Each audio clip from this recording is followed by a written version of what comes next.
ചില തെറ്റിദ്ധാരണ പരത്തുന്ന പ്രചരണങ്ങൾ വോട്ടർമാർക്കിടയിൽ സംശയം ഉണ്ടാക്കുന്ന ചില പ്രചരണങ്ങൾ ഉണ്ടായിട്ടുണ്ട്. ഇടതുമുന്നണി കൺവീനർക്കെതിരെ വരെ അത്തരം പ്രചരണം ഉണ്ടായിട്ടുണ്ട്. ഇതിൽ നമ്മൾ ഈ തെരഞ്ഞെടുപ്പിൻ്റെ ഘട്ടം വരുമ്പോൾ പലപ്പോഴും തെറ്റായ രീതിയിലുള്ള പ്രചരണങ്ങൾ പലരും അഴിച്ചുവിടാറുണ്ട്. അതിൻ്റെ ഭാഗമായിട്ട് മാത്രമേ ജനങ്ങൾ ഇതിനെ കാണുകയുള്ളൂ. VP ജയരാജൻ CPIMൻ്റെ കേന്ദ്ര കമ്മിറ്റി അംഗവും അതോടൊപ്പം ഇവിടെ LDF കൺവീനറുമാണ്. പതിറ്റാണ്ടുകൾ നീണ്ടു നിൽക്കുന്ന അദ്ദേഹത്തിൻ്റെ രാഷ്ട്രീയ ജീവിതം ഏതൊരു കമ്മ്യൂണിസ്റ്റുകാരനെയും പോലെ വലിയ തോതിലുള്ള പരീക്ഷണ ഘട്ടങ്ങൾ കടന്നു വന്നതാണ്. അത് ഏത് കമ്മ്യൂണിസ്റ്റുകാരനും ആവേശമുണർത്തുന്ന തരത്തിലാണ് അദ്ദേഹത്തിൻ്റെ കഴിഞ്ഞകാല പ്രവർത്തനങ്ങൾ ഉണ്ടായിട്ടുള്ളത്. അദ്ദേഹത്തെ ലക്ഷ്യം വെച്ചുകൊണ്ട് നടത്തിയ ഈ ആക്രമണം CPIMനെതിരെയും LDFനെതിരെയും ഉന്നം വെച്ചുകൊണ്ടുള്ള ഒന്നാണ് എന്ന് നാം കാണണം. അത്തരം ആരോപണത്തിൽ യാതൊരു കഴമ്പുമില്ല എന്ന് നമ്മുടെ നാട്ടിലെ ജനങ്ങൾ മനസ്സിലാക്കുക തന്നെ ചെയ്യും.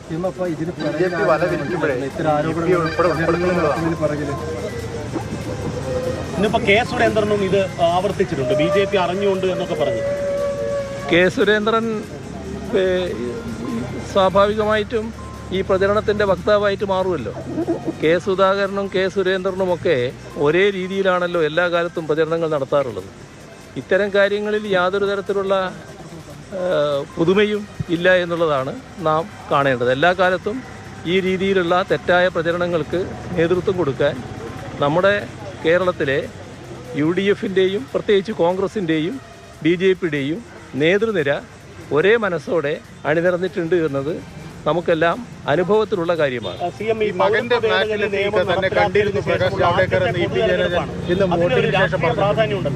നിങ്ങൾ രണ്ടാളും കൂടി പറഞ്ഞാൽ മകന്റെ ഫ്ലാറ്റിലെത്തി ഈ പ്രകാശ് ജാവ്ദേക്കർ തന്നെ കണ്ടിരുന്നു. പക്ഷെ സൗഹൃദമായ ഒരു കൂടിക്കാഴ്ച മാത്രമായിരുന്നു അത് എന്നാണ് EP ജയരാജന്റെ ഇത്. പക്ഷെ പാർട്ടിയെ കാര്യം അറിയിച്ചിട്ടുമില്ല എന്ന് അദ്ദേഹം പറയുന്നു. ഇതൊരു സംശയത്തിന് സംസാരിച്ചിരുന്നു. അതില് സാധാരണ നിലക്ക് നമ്മൾ കാണേണ്ടത് ഈ EP ജയരാജൻ്റെ പ്രകൃതം എല്ലാവർക്കും അറിയാലോ.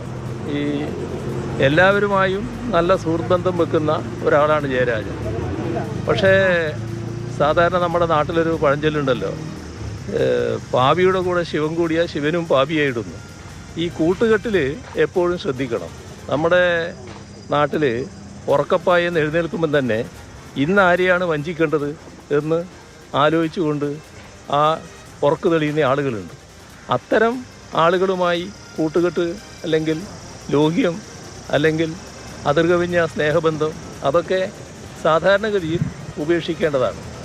ഇതിൽ സഖാവ് ജയരാജൻ ഇത്തരം കാര്യങ്ങളിൽ വേണ്ടത്ര ജാഗ്രത കാണിക്കാറില്ല എന്നത് നേരത്തെ തന്നെ ഉള്ള ഒരു അനുഭവമാണ്. അതിൻ്റെ ഭാഗമായി ഈ കേരളത്തിൽ ഏറ്റവും അധികം സംശയകരമായ സാഹചര്യത്തിൽ നിൽക്കുന്ന ഒരു വ്യക്തിക്ക് ഇതിൻ്റെ സാക്ഷിയായി വരാൻ കഴിഞ്ഞു എന്നത് നാം കാണേണ്ടതായിട്ടുണ്ട്. ആ മനുഷ്യനാണെങ്കിൽ എങ്ങനെയായാലും എനിക്ക് പണം കിട്ടണം എന്ന ചിന്ത മാത്രമുള്ളയാളാണ്. ആരാണോ പണം കൊടുക്കുന്നത് അതിനനുസരിച്ച് വാദങ്ങൾ അണിനിരത്താൻ ഒരു മടിയുമില്ലാത്ത ഒരാൾ. അത്തരം ആളുകളുമായിട്ടുള്ള ബന്ധമോ ലോഹ്യമോ പരിചയം ഇപ്പോൾ ആർക്കും വേണ്ടതായിട്ട് വരും. പക്ഷേ ആ പരിചയത്തിനപ്പുറമുള്ള ഒരു നില സ്വീകരിച്ചു പോകരുത്. ജാവേദ്കറെ കാണുന്നതിലോ സംസാരിക്കുന്നതിലോ എന്താ തെറ്റ്? എത്രയോ തവണ ജാവേദ്കറെ ഇപ്പം ഞാൻ കണ്ടതാണ്.